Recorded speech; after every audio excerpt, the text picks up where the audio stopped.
Hello everyone, this is Bob Tarter with Animalogy. I want to thank you all for tuning in for our second summer reading program video for Imagine Your Story.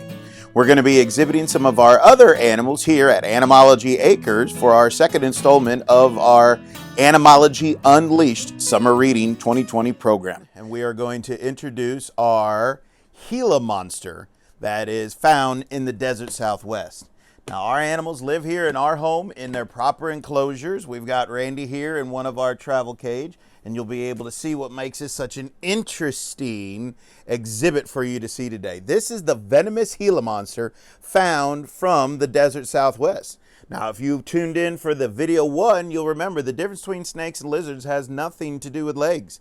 It comes down to eyelids and ears. And when you look at it, you can see our boy Randy here has eyelids, and you can also see the hole that is actually going to be his ear hole.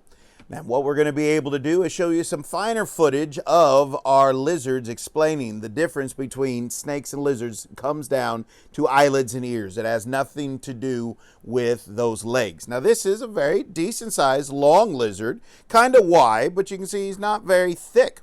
And that's going to give him advantage. This is going to be an animal that is going to be living in the desert Southwest of the United States. And he is using his body right now. He's using his eyes, his ears, his sense of smell with the nose, but the best is probably that sense of taste with that tongue, how he's flicking it through the air.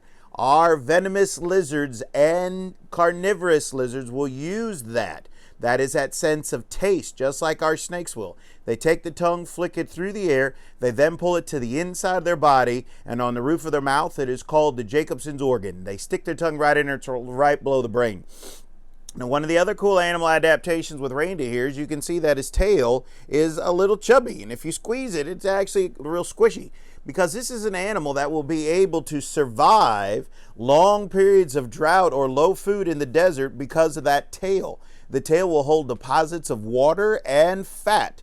These animals here may only be able to eat a week or two in the spring. In the rainfall, a rainfall event is going to affect everything, and life cycles are going to start kicking in real fast. This venomous, brightly colored creature will walk around using his senses, and if he finds a ground nesting animal, what he'll do is he'll walk up to it. It could be a small mammal, a bird, and he'll walk up to that nest. And the parents that will be protected in a nest will recognize a venomous creature by this, and they will abandon the nest. And he will walk in eating all of the eggs and all the babies in that nest, and then he will be able to store that fat, and that will save his life if he needs to. If it's a dry year, he may only get to eat a week or two in the spring and survive the rest of the year on the fat deposits in that tail.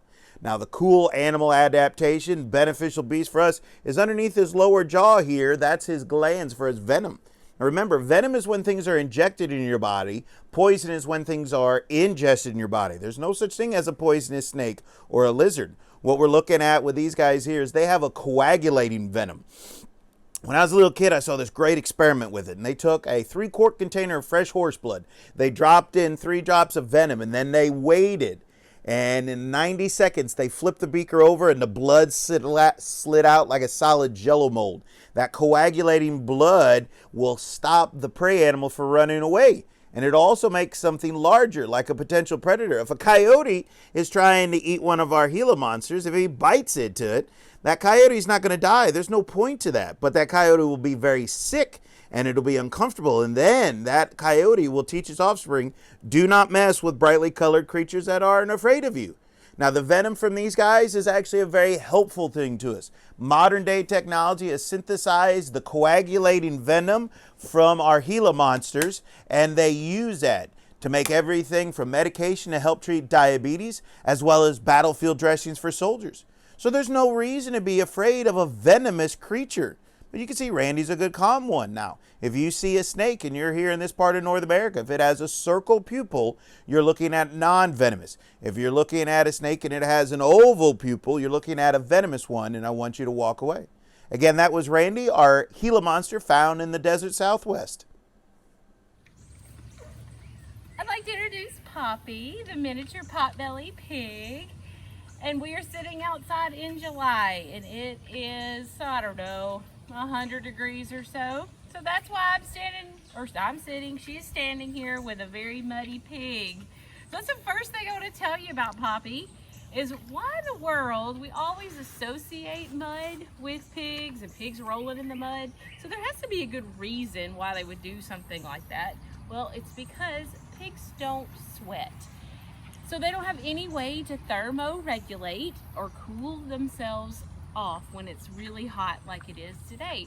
So Poppy, just right before it was time for us to do this little program, she went and got in a flower bed that's being watered and rolled in the mud. Actually, she dug herself out a mud hole and rolled on her back in it. So she is a muddy mess, but I thought it was perfect. We went on and just left her just like she is anyway, so that you could see that about her. Now the mud also serves as a sunscreen for her. Across her back right now, there's some mud that I can just kind of brush off and come over here so they can see your face. And it serves as sunscreens. So on a sunny day like today, she could get a sunburn. Sunburns cause a fever and it makes them be very, very tired and they just feel terrible. So they have a way to make sure that that won't happen to them, and it happens with the mud. So pigs themselves don't stink, but the mud that they roll in definitely does. You see she's swishing her tail around a little bit. It's more to get my attention, but she also uses that tail. That end part is just perfect as a fly swatter because flies are definitely attracted to this mud smell. So that kind of helps keep the flies off of her.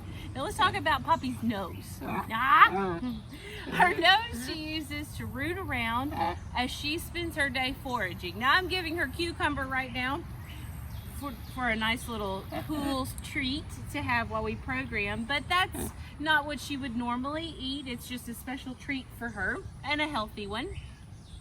She normally spends all day out in the pasture. She forages, so that means that she uses that nose and she digs up the ground. She finds bugs and worms. I've seen her slurp up a worm just like it was a piece of spaghetti. She also eats the crawdads that she can dig up in the ground. She just knocks those little, what are those things, mounds over, and then just pulls the crawdad right out of there. That's a fun little find for her.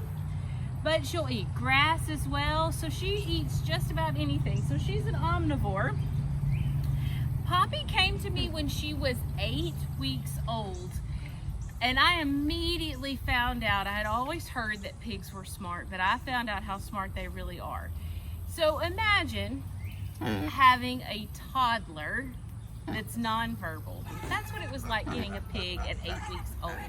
She had the intelligence of a 2 or 3 year old human, but she was not able to communicate with me. The more we've been around, we have not been apart from each other since I got her. So we really understand each other. I know her routine, she knows my routine, and it works out really well. But it took a while. Pigs are very, very smart, and they have real emotions. As you see right now, she's letting me know if I'm not giving her any more cucumbers. She's kind of fussing about it. So, yep, we have our own little language that we speak to each other, and she knows when I'm telling her to stop doing something or if she's getting herself in trouble. She knows the word Cheerio. She knows it's time for bed, and she definitely knows when she's programming.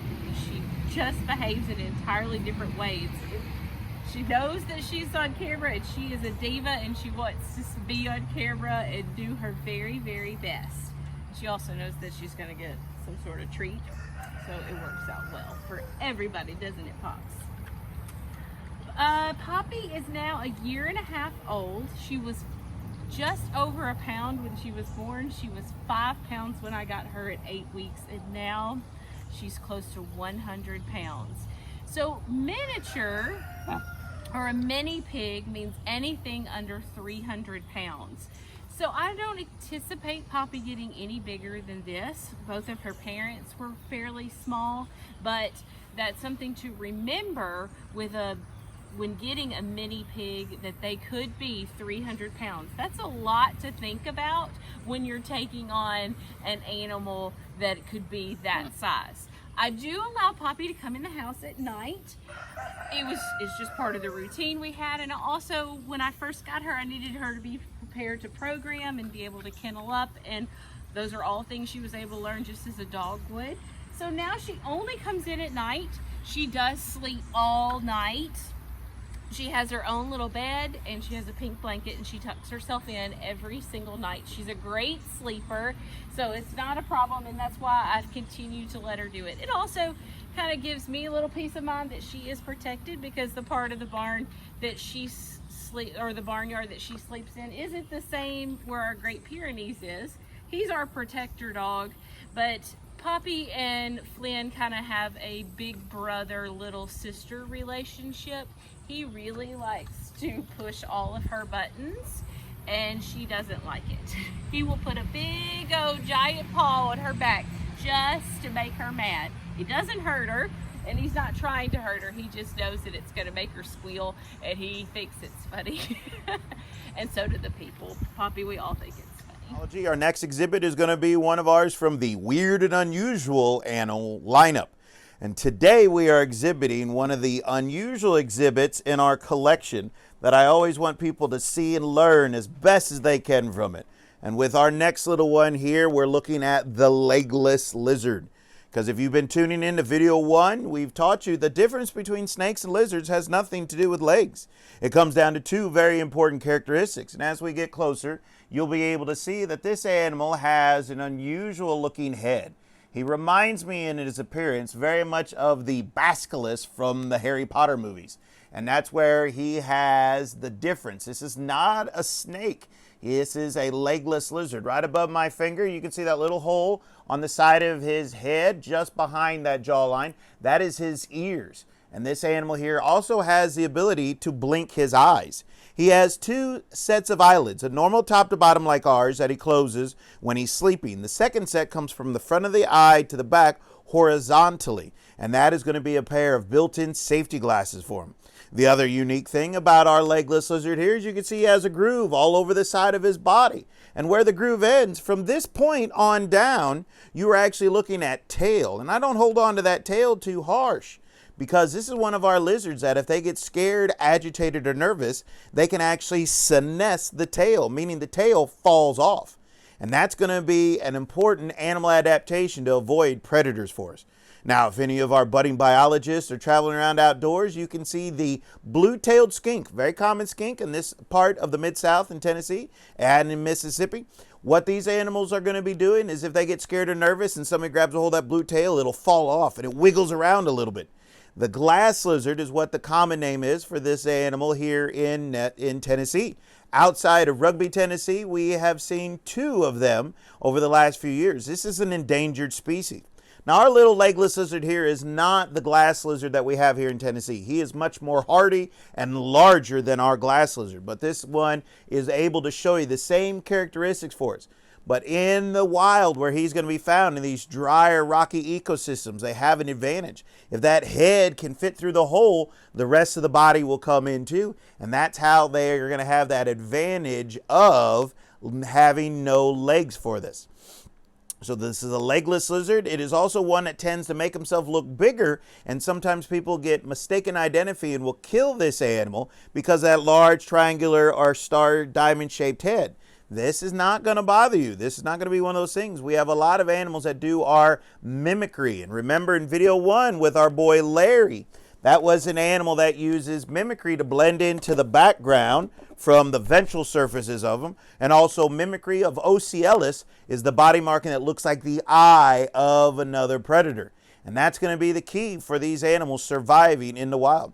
Now, glass lizards here in Tennessee are an endangered species. If you do happen to find one, please let your local TWRA officer know. We'd like to get a better idea on their current populations. Man, they do a wonderful job living in the dry, rockier areas. They're going to be on the glade area of the Cumberland Plateau. I want to, again, if you have any questions, you can always reach us online at animalogy.org, or you can follow us on the company Facebook page for other live virtual events. This is Nathan Charter from Animalogy with some animal jokes. Hey, Dad. Yes, Nathan. What do ducks hate to do? I don't know. What do ducks hate to do? They hate to do bills. Hey, Dad. Hey, Nathan. Why are cheetahs so bad at hide and go seek? I don't know. Why are cheetahs so bad at hide and go seek? Because they always get spotted. Hey, Dad. Hey, Nathan. Where do alligators keep their money? Where do alligators keep their money? Riverbank. Hey, Dad. Hey, Nathan. What did the father buffalo say to the son buffalo when he was going to school? I don't know. What did the father buffalo say to the son buffalo on his way to school? Bye, son.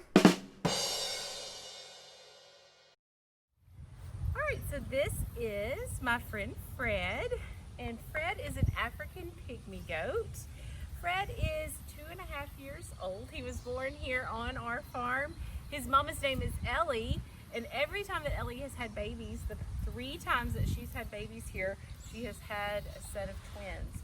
Fred and George were her twins her first year, and then we had Woody and Buzz, and then this year she had twin girls, which was different because she'd always had boys, so it was kind of exciting that she had some different ones. But those girls have moved to a new home, and they are happily romping around in the pasture. And I just brought Fred in from his pasture. Fred still lives with his brother George and his brother Buzz. They're both still here, along with his dad. Come back over here so everybody can see you. Along with his dad. So they hang out, all the boys hang out together, and his brother, and his brother as well. So the boys stay together, the girls stay together, and it all works out happily ever after for the people. Let me tell you about African pygmy goats. So they came to the United States about 50 years ago, and they were brought here just to be pets. They are not ever used as a meat goat or even dairy goat. So they're so small, it's kind of not much, what else to say besides bang for your buck, because it just takes a lot of effort, especially if you were going to try to use these as dairy goats. You see that he's eating plenty of grass. They're mostly looking for the weeds in the grass. That's really what they like to eat. They leave the grasses, which is great. It's great for your pastures because they'll take all the weeds out and leave those great grasses that our other animals enjoy as well. So it works out as a perfect balance. Now, we don't normally let Fred be out in the yard because not only will he go through and eat the weeds, he will also go and eat any plant that would be considered a flower, which I always say that a flower is just a weed until you put it in the flower bed. So I think that's kind of Fred's thought process as well. So rose bushes, the hydrangeas that are behind me, and my garden here that's behind me, that's definitely fenced off to keep the pig out, to keep the chickens out. The goats, they're fenced in really, really well, so they do not get out. So this is a special treat, and I'm sure that he will be telling his brothers all about it when he gets back in the pasture, that he got to come out and eat some of this tasty grass right here. Goats have 3 stomachs because it takes a little bit of an effort to process grass and digest it. So what they do is they'll start their day, they'll go out and graze for a while, especially when it's hot. They'll start real early, and then they'll go find a nice shady and cool spot, and they will then chew their cud. Now basically what that means is they kind of spit up some of the grass that they ate earlier, they chew on it for a while, and then they swallow it and repeat that process. It's part of the digestive system, so it works its way through those 3 stomachs and then right on out of the digestive system. So I think that's kind of cool of how they've got all these extra bellies. He'll get up again later in the mid-morning or even later in the afternoon. They'll graze more so that they can keep their tummies full. They love, love, love to eat. I was giving him cucumber that was left over from Poppy. African pygmy goats are colored black and white like this. You see that his mixes together and makes this gray. His mom is a darker color and his brother is lighter, and his brother also has a beard where Fred does not. Not all goats have a beard, and some, you may have seen some of my other goats, they have little wattles under their chin as well, but Fred doesn't have those. His horns are full grown, but they do grow their entire life, but they're constantly, because they're budding, they're kind of wearing them down, but they do continue to grow. But you can see with this particular breed, their horns do not get as big. Now, our Nigerian dwarf, his horns are really big, and they go out kind of parallel to the ground. Another neat feature, come here Fred, come back over here so we can see your face. Another neat feature about goats is since they spend so much time grazing, they can be seen, it can kind of be difficult for them to really make sure that there's not any predators around. So their eyes have rectangular shaped pupils, and those pupils follow the horizon. So, come here. They can continue to graze. You see how his head's down to the ground. They can continue to graze, but they know if there's anything coming, if they need to make a quick getaway. Our goats have a guard dog, a protector dog that lives with them. We have a Great Pyrenees, and he was born with goats and was literally raised in a barn. So he was bred to be a protector for pasture or grazing animals like the goats. So he spends every day, all day with them. He sleeps most of the day, but at night he is up all night long. He has a path beaten around the fence where he is patrolling. He barks to make sure that he keeps any predators that could come up at night, especially coyotes or other wild dogs. To have goats, you need a really good fence. We're lucky to have great fencing here at our farm, and it keeps the goats very protected. It also keeps our other animals protected as well, so that we know they're pretty secure. But just for backup, we have Sweet Flynn that keeps an eye on everything at night. Goats are social animals, so we make sure that even though we have the boys and the girls separated at this time of year, that we keep them together. You wouldn't ever just get one goat, because one goat is a lonely goat, and a lonely goat is a goat that's going to get in trouble. So you don't want to have to deal with goats that are constantly trying to get out, or they're tearing up things. So having a companion is an absolute must. Fred and George are each other's companions. It's really sweet how the twins always kind of have their like twin companionship. Even today, they take naps together and they go in together in the barn every night. So that's African pygmy goat. We're going to go back over to Bob for one more animal. Thank you. With our next exhibit is going to be a very unusual and brightly colored animal for us today. And again, I want to thank y'all for tuning in and joining our programs. With this one, we're looking at a very beautiful, vibrantly colored California king snake. And this is one of the most interesting, intricate patterns. I love looking at the belly scales on this snake here because it reminds me of Legos for us. Now, one of the most common questions I get from people is, why is the California king snake this black and white pattern? Honestly, I have no idea. These are a large, heavy-bodied, carnivorous snake, meaning they eat only other animals. And when you look at them, they have a very thick neck to them, giving them that characteristic of a king snake. When you get close enough, even though those eyes, you look like them, you can see that they have a circle pupil. And our little one here is definitely tasting the air with that tongue, flicking it through and pulling it to the inside of their body. Now, we have several king snakes that live around here in this part of North America. I just like the vibrant color of our California king snake. I think they have that brightly striped color to them because they're commonly found in the deserts, where there'll be light filtering through the habitat that maybe they have a greater advantage of blending into it. Now, we only have 3 venomous snake species found here in this part of North America. And this animal here, we have to make sure we have a good eye on them, because one of our king snake's favorite things to do here in this part of North America is eat other snakes, especially venomous snakes. If I make a mistake during a program like this and accidentally put this snake in the wrong box and put it in there with another snake, he may eat it. and swallow it whole. Because if you are a snake, one of the best meals for you is another snake. It fits right inside of your body for us.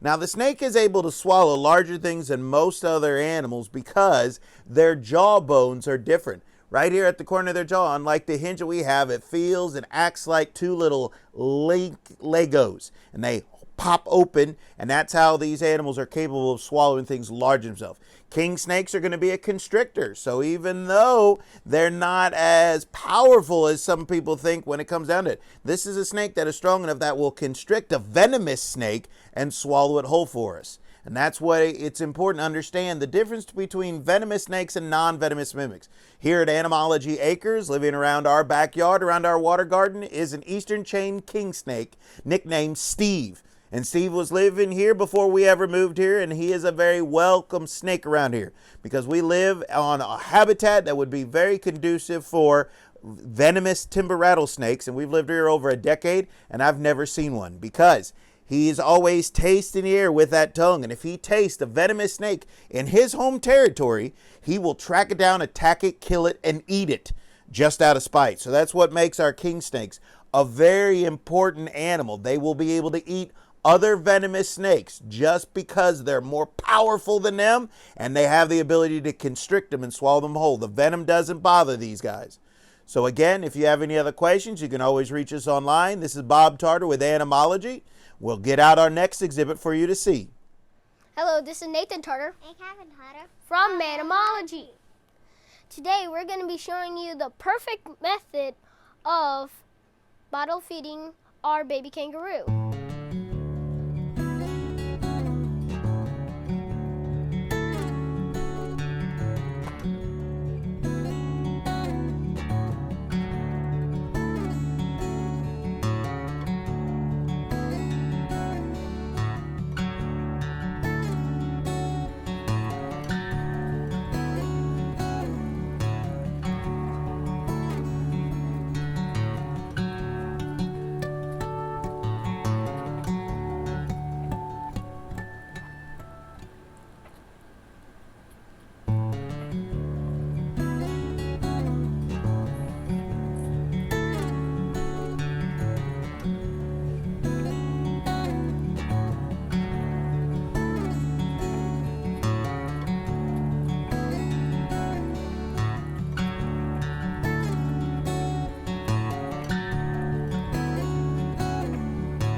Coming up next is diaper changing time.